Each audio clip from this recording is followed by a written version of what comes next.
pomeni, da stavka ne bo plačana? Katere točno stroške bodo morali kriti sindikati, ki ne bodo država?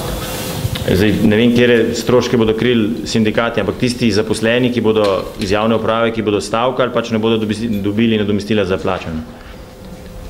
Zakaj tisti dan ne bodo plačani? Tako je, ja. Ja, za tisti dan, ko stavkajo, niso plačani. Ja, tako je. Ampak to niso dodatni stroški. To so itak normalni stroški poslovanja, tisti dan, ko stavkajo. To niso dodatni stroški. Ne, niso dodatni stroški, ne.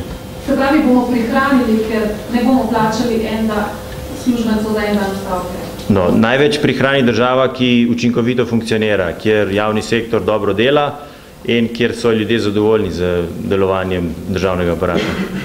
Dodatno vprašanje.